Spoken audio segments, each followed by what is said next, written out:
episodes. That's what we're in the middle of right now. Yes. Halloween, Thanksgiving, Christmas. Which is your favorite? Christmas. Why? Because I have a big slumber party at my house. That's our family tradition. We have aunts, uncles, grandmas. People are piled up on the floor. We have friends. All of my friends are invited. People who don't have a lot of family in this particular town. We all just pile up and we have like a lot of food, and we do pajama parties. Well, the person has to come in the wackiest pajamas, and they get $100. And then we do secret Santas and play Simon Says, and everybody's involved, and it's really cool. When did this all start? I started it about 4 years ago, and no one showed up the first couple of years, but now it's really popular because, you know, my friends will hang out, and everybody is here, and it's just really a good time. That's fun. We just saw the Halloween episode where you killed it dancing. Did it just come naturally, or did you have to, you know, practice your moves? Oh, no. That's not so bad. I'm not. People think that I'm actually a dancer and thought that all my life, but I had to pretend that I was. I called myself a mover, but I would pretend to be a dancer so that I could get gigs. Really? And, yeah. Oh yeah. All day. So you weren't a video vixen though, right? No. I'm talking about like I'd be dancing with, you know, some of the, you know, pirouettes and things like that. What gigs did you snag by? Oh, I snagged School Days, which is this film I did when I was 18, Spike Lee's second film. Mm-hmm. And they called me in for the dance part because I did pretty good, I guess, on the acting and the singing part. And then when they called me for the dance, I was like, no, I don't want to be in it. No. I'm not a real dancer. That was when I finally admitted it. I was like, no, I'm not coming in. They're like, no, this is the callback. And I was like, okay, I'm coming. But when's the first audition? When's the last audition? And they said, the first one is at 10 o'clock in the morning. The last one is at 6. I said, give me the 6. I show up at 10. And I don't even take a water break. I just sit there and I learn the dance the entire day. And I wound up staying in the lead.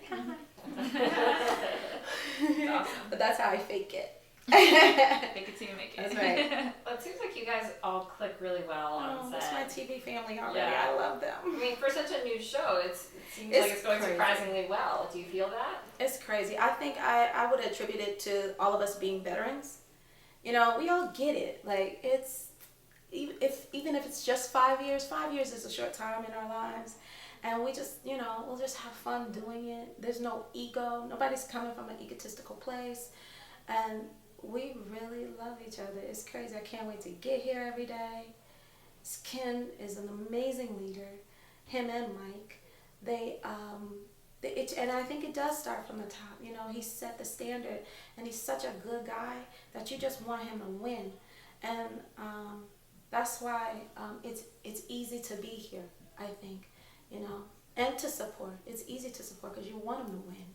Well, and at this point in your career, you also want something that is easy, right? You feel like you put in the work, right? Yeah, you know, it's funny because I said that, but I mean, we're whatever town we're in. It is what it is. Now you have to prepare yourself to be around crazies because it's made up of crazies. But I'm so fortunate that I've been attached to these amazing comedians who are just kind. So I understand it, and I feel like it's a real blessing. Do you think of Ken at all as a doctor? Yes, the first week, because I think it was Jonathan and Dave had a cold or some sort, and when he started asking them questions like, you know, what are your symptoms? And he became this completely, I was like, oh my God, he is a real doctor. Benefits, I don't have to use my insurance all the time. So, you know, that was the only time I really, and then the HMO that he worked at in Woodland Hills, my brother-in-law works there. And so he knew him, and there was another person who works there and said, he used to write the craziest prescriptions, like, there's nothing wrong with you. Oh my gosh. And so that's the only time I kind of really think about it. You haven't asked him a medical question yet, have you? I haven't. I was waiting until it got really bad or something. you know, flu season or something come up. I'll ask. You guys have been live tweeting. How is that experience going for you? I love it. I love live tweeting. You know, the power of social media is so incredible. It is. I really bore witness to, and I believe that it really has helped us a lot with the ratings because people really are tweeting and watching us at the same time. So I think that is just such a powerful medium if you know how to, work it. So it's been great. We get together, there's some food there, and we just sit there and we laugh and we watch the show and we're tweeting with people. I love it because you really get to talk to people.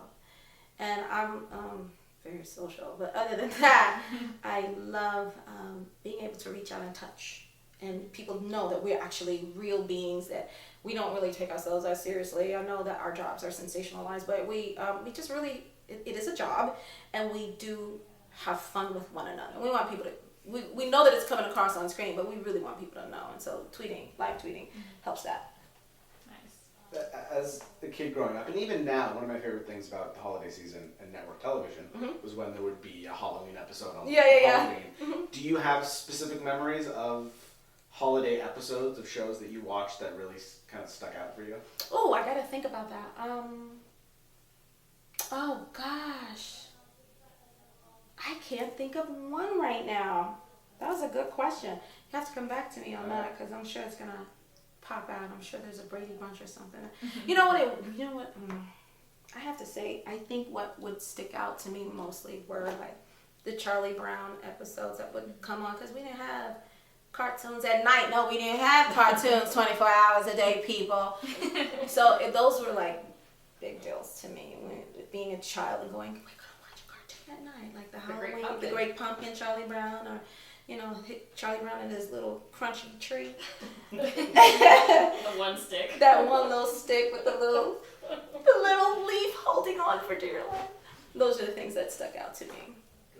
And what are your Halloween plans this year? I'm not allowed to go out on Halloween because, okay, let me explain. As a child, we didn't have a lot of money, so my mother, whenever I would go, oh, I want to be a clown, or I want to be this, I want to be that, she was like, no, you want to be a genie? Okay, all right, I want to be a gypsy. And so, a gypsy, not a genie. And so she would put her on her skirt and her hoop earrings and then a scarf on my head, and I was a gypsy. So Halloween became such a big deal to me. It used to be my favorite holiday, but then I don't like just being like a regular thing. I have to be one of my friends. So I wound up getting in a lot of trouble because I'm like one of my friends. So no Halloween for you. My husband doesn't let me out. In other words, I can't do it because he's like, who are you? Oh no, get your behind back here. But I'm funny. And he's like, yeah, you're not gonna have any friends. So, yeah. Like a famous friend or just? Yeah, it has to be like one of my friends. So who Like you a famous been? friend. I'm not saying. Really? Not just one of them? I went back to church for one of them. Oh, It's just like, he said, you're going back to church. You need Jesus and you're going back to church for this one. But yeah. Are you gonna borrow the Bumblebee Beyonce?